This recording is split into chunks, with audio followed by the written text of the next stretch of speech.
Жиын баягы чарбалык менин сөзүм маселеге айланып кетип баратат. Өкмөттүн жумалык планировкасына айланып кетип баратат да.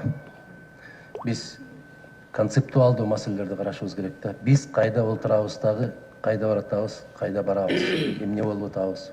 Ар кандай программаларды айтасыздар, Аскар Акаевичтен, Курманбек Салиевичтен, андан кийинки президенттердин баары ушундай керемет программаларды алган.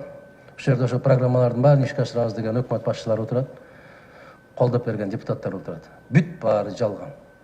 Баары жалган сөз. Кечинде КТРдан баарыңардын биз сизди колдойбуз, аябай жакшы болуп атат, кадырыңызга рахмат, туулган күнүңүз куттуу болсун деген гана калат да, КТРда калган сөздөрдүн баары жок болот. Анан силерге эл ишенеби?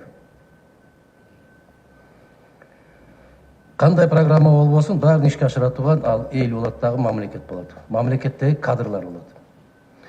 Бүгүнкү күндөгү эң негизги маселе элдин бийликке болгон ишенимин кайтаруу. Мен калп айтпайм, мейли, ак карга катарында көрүп коесуңар, тартип көрбөгөн дегендей кылып туруп. Мен 25 жылдан бери көнүп калгам. Чыгып барып эл менен сүйлөшүп көргүлө. Милицияңарга ишенеби? Жок. Сотуңарга ишенеби? Жок. Акимиңерге ишенеби? Жок. Губернаторуңарга ишенеби? Жок. А ким ишке ашырат аны? Ким үчүн жасалды ошол программа? Сырттан келип бирөөлөр жасап береби?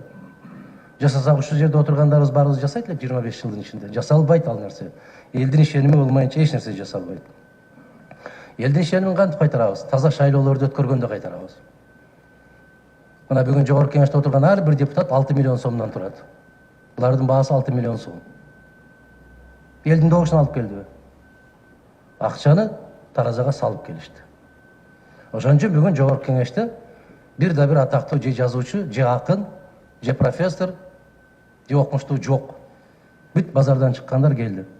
Анан ушулар мыйзам жазабы? Мен каттуу айтам, кечирип койгула бирок. Мен тарыхтын алдында жүзүм жарык болгусу келем.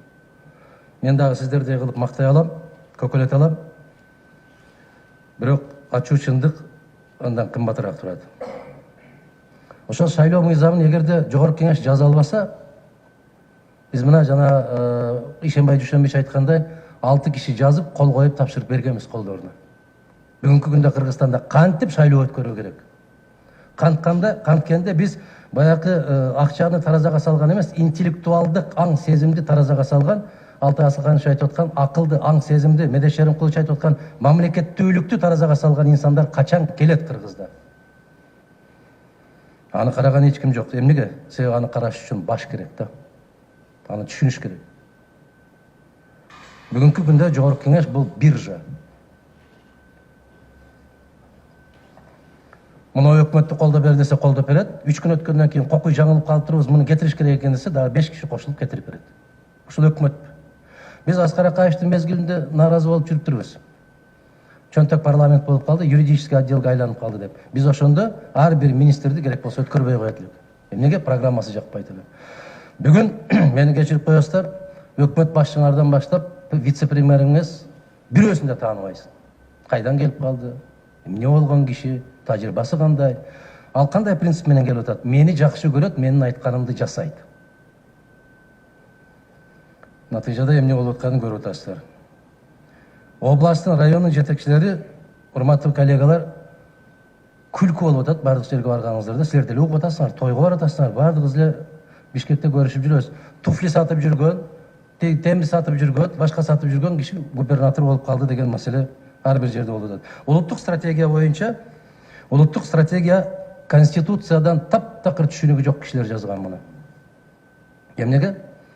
Себеби президентте ыйгарым укугу жок маселелердин баарын президенттин мойнуна жүктөп койгон. Неге? Коркот. Мен 2009-жылы айттым эле, баягы Царини түзгөндө Курманбек Салиевич. Игорь Витальевич не даст соврать.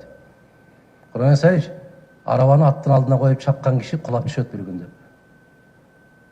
Конституцияда жок, бирок цари бар. Дал ошондой. Конституцияда жок укуктарды президентке берип атат. Стратегиялык өнүгүүнү ким көзөмөлдөйт, ким башында турат деген нерсе. Бул чарбалык маселе. Бул экономикалык маселе.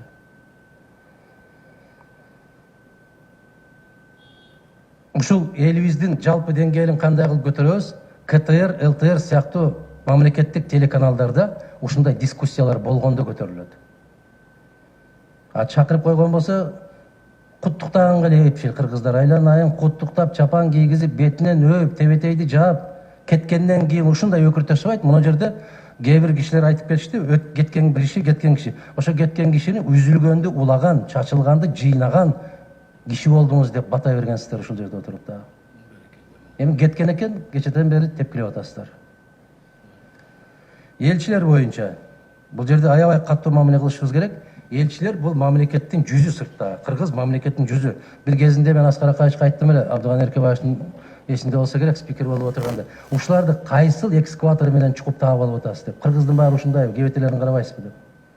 Бүгүн үйлөнбөгөн жигиттерди, эки бала төрөбөгөн, тарбиялабаган кыздарды бүтүндөй баарын элчи кылып жиберип атабыз. Аларга ким кантип мамиле кылат? Россиядагы, Москвада казактардын элчисин карап көргүлө, бывший премьер-министр. Өзбекстандын элчисин карагыла, Россиядагы. Булар стратегиялык мамлекеттерге зубрларды жиберет, кечирип коесуздар. Анан үйлөнбөгөн жигиттерди алып барып, анысы көрүнгөн приемдордо мас болуп көчөдө калып калгандарды булдай маскарачылык болгон эмес. Элчилердин сапатын карап көрбөйсүңөрбү?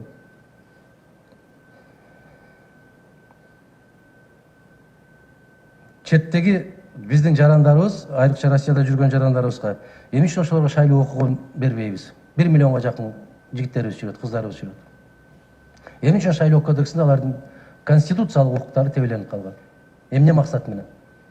Мына Россиянын канча жараны бар Кыргызстанда? Кече президенттик шайлоо болду, 4 жерге участок ачышты. Болгону канча шайлоочу бар экен Россиянын ушул жарандарда? Болгону 1000ге жетпеген киши бар экен. Бизде 700 000 киши бар деген расмий каттоодон өткөн. Россияда кыргыздардын 18 000 кишиге рухсат бердик. 18 000-ин дагы тепкилеп отуруп, киргизгенин киргизип, киргизбегендердин кабыргаларын сындырып, кууп чыктык. Ошондой мамлекет болобузбу биз?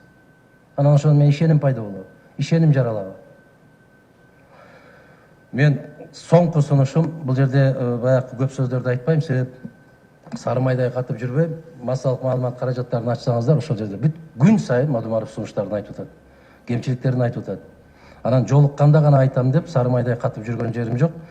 Эң акырында айтарым, урматтуу коллегалар, кыргыз бийлигине элдин ишенимин кайтармайынча программаны алтын тамга менен жазсаңар дагы эч нерсе эч качан ишке ашпайт. Рахмат, ийгилик болсун.